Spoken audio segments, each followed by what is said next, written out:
It started with 4 innocent-looking jerry cans, the kind you might see strapped to the back of a motorcycle anywhere along the Nigeria-Benin border, the kind that normally carries palm oil or kerosene for a hardworking family. But when operatives of the Oyo State Police Command monitoring unit pried those lids open in the quiet town of Saki last week, they didn't find cooking oil. What they found was a firepower strong enough to arm a small army, and a direct line to the violence that has been bleeding communities dry across the southwest. Before we take you inside that dramatic interception at Budo Mosalasi, before we introduce you to the 2 men now sitting in a police cell with their heads in their hands, I want to ask you something. If you believe that removing illegal guns from our streets is the only way to guarantee your child's safety, hit that like button right now. And if you want to see more of these breakthrough stories, the ones where the good guys actually win, make sure you subscribe to this channel immediately. Let me set the scene for you. Saki is one of those ancient border towns that has seen it all. It sits there in Okeogun, close enough to the Republic of Benin that you can almost hear the drumming from the other side on a quiet night. For generations, the people of Saki have lived with the reality of a porous border. Families have relatives on both sides. Trade flows freely. But in recent years, that freedom has been exploited. There is a road that leads out of Saki, winding through farms and bushes, heading toward the border. It's not a formal entry point, no immigration post, no customs barrier, just footpaths and motorcycle tracks that weave through the undergrowth. This is what security people call an unauthorized route, and for criminals, it is a highway. It was along this very route that 2 men thought they had outsmarted the system. Their names are Isiaka Dare, 35 years old, and Taiwo Ayodabo, 33 years old, both from Tede, a town not too far from Saki. To their neighbors, they probably looked like ordinary men going about their business. Maybe they told people they were transporters. Maybe they kept to themselves. But underneath that ordinary exterior, they were running an operation that could have funded years of bloodshed. Now, here is where the story takes a turn that should give you hope. The police didn't just stumble upon these men. They didn't set up a random checkpoint and get lucky. No, this was intelligence-led policing at its finest. Somewhere in the community, someone noticed something. Maybe it was the way these men moved at odd hours. Maybe it was the sight of jerry cans that seemed too heavy for their size. Maybe it was a casual conversation in a local bar that didn't sit right. Whoever that person was, they made a decision that probably saved lives. They picked up the phone and talked to the police.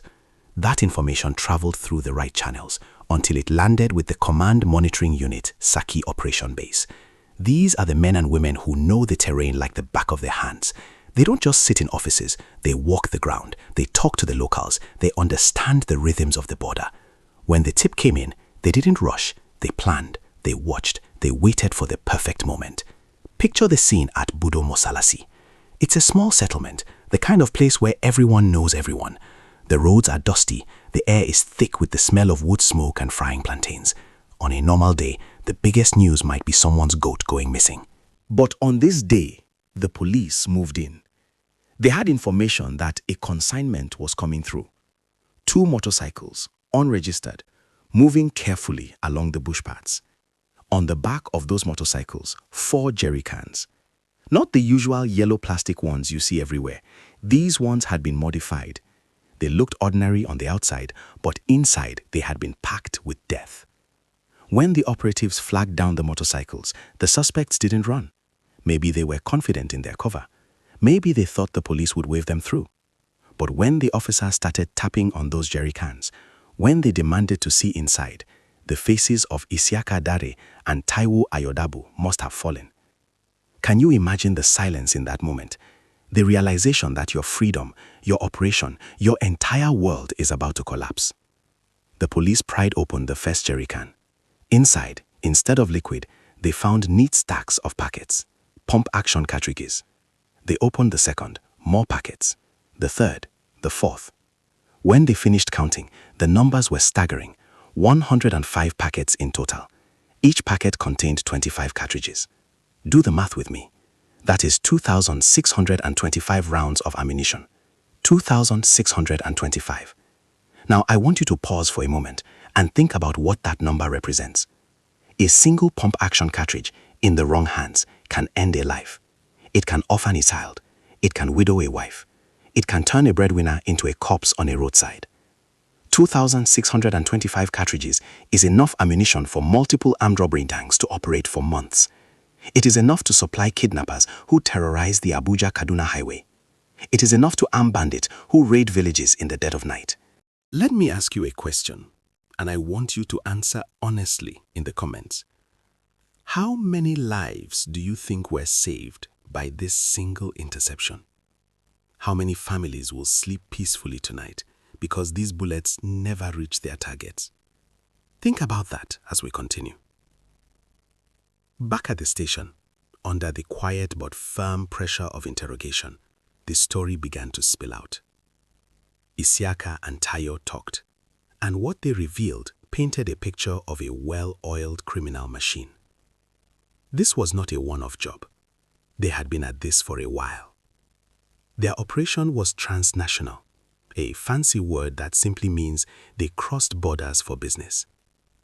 They would slip into the Republic of Benin through those unguarded routes, purchase the ammunition from sources that the police are now working tirelessly to identify, and then smuggle it back into Nigeria in those deceptive jerry cans.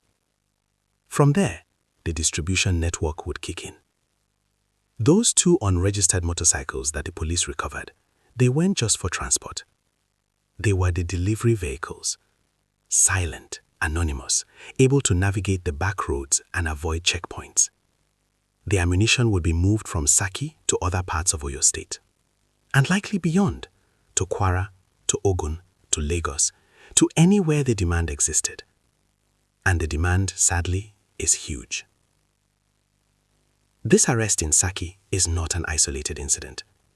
It is a window into one of the biggest security challenges facing Nigeria today: the relentless flow of illegal weapons across our borders. Think about every kidnapping you've heard about in the last year, every armed robbery, every farmer killed by bandits.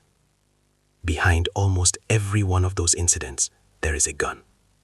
And behind that gun, there is a supply chain.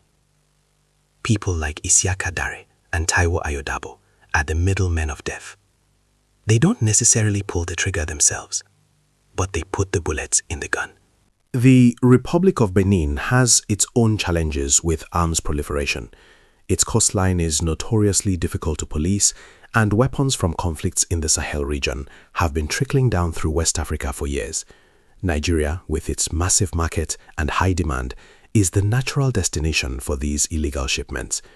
This is why the work of the Oyo State Police Command, under the leadership of Commissioner of Police Femi Haruna, is so critical. They are not just arresting criminals, they are disrupting the economics of violence. Every cartridge they seize is a cartridge that cannot be used in a crime. Every trafficker they arrest is a link in the chain that gets broken.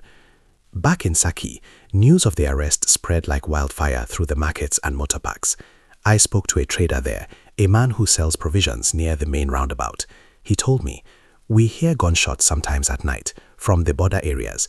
We never know if it's hunters or criminals. But when we heard the police got these men, people were happy. These are the ones causing trouble. We thank God for the police." There is a palpable sense of relief in border communities whenever operations like this succeed. These are the people who live with the daily reality of insecurity. They are the ones who lock their doors early. They are the ones who worry when their children walk home from school. For them, every cartridge removed from circulation is a small victory. But there is also a lingering fear. Everyone knows that Isiaka and Taiwo are just 2 men. The network is bigger. The sources in Benin are still out there. The demand from criminals across the southwest hasn't disappeared. Commissioner Femi Haruna, a man who has made no secret of his determination to tackle arms proliferation, didn't mince words when he addressed the press. He directed that the suspects be charged to court immediately after a thorough investigation. He praised his men for their professionalism. But most importantly, he turned to the public. He thanked the person or persons whose information made this breakthrough possible. And he made a plea: keep talking, keep reporting, keep being vigilant. This is the part of the story that often gets overlooked. The police cannot be everywhere. They cannot have an officer behind every tree along the border. They rely on you, on your eyes, on your ears, on your willingness to pick up the phone when something doesn't feel right. I want to ask you another question, and please be honest. When was the last time you reported something suspicious in your neighborhood? When was the last time you called the police with information? If the answer is never, why is that? Is it fear? Is it apathy? Is it the belief that nothing will change? Drop your thoughts in the comments. Let's have this conversation. As we speak, Isiaka Dare and Taiwo Ayodabo are assisting the police with further investigations. They are naming names. They are pointing to locations. They are revealing the routes and the contacts. This is how one arrest becomes 10. This is how a network gets dismantled. The next stop is the courtroom. Under Nigerian law, trafficking in prohibited ammunition carries serious consequences. These men are looking at years behind bars if convicted, and that is exactly where they belong. But the work doesn't stop there. The police must now follow the trail back to the source. Who sold the ammunition in Benin? What other smuggling routes are being used? Who are the buyers on the Nigerian side? These are the questions that investigators are asking right now. For the people of Oyo State, for the entire Southwest region, this operation is a reminder that the system can work. It is a reminder that behind the scary headlines and the daily reports of violence, there are men and women in uniform who are fighting back. Quietly, professionally, effectively. Before we end this story, I want to leave you with 3 thoughts. First, vigilance is not optional. It is a responsibility. The next time you see something unusual in your area, a strange vehicle, unfamiliar faces, unusual movement at odd hours, don't ignore it. Report it. You might just be the person who prevents the next tragedy. Second, support your security agencies. They are not perfect. We all know there are bad apples, but the majority of officers are dedicated professionals who risk their lives daily. When they succeed, acknowledge it. Share their successes. Encourage them. And third, have the conversation. Talk to your neighbors about security. Form community watch groups. Know the emergency numbers. Build relationships with the local police post. Security is not something the government does to you. It is something we do together. 2,625 cartridges.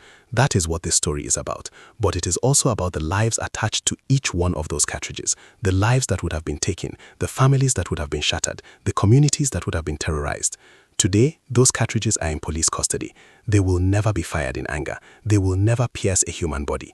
They will never leave a child fatherless. And that, my friends, is a win.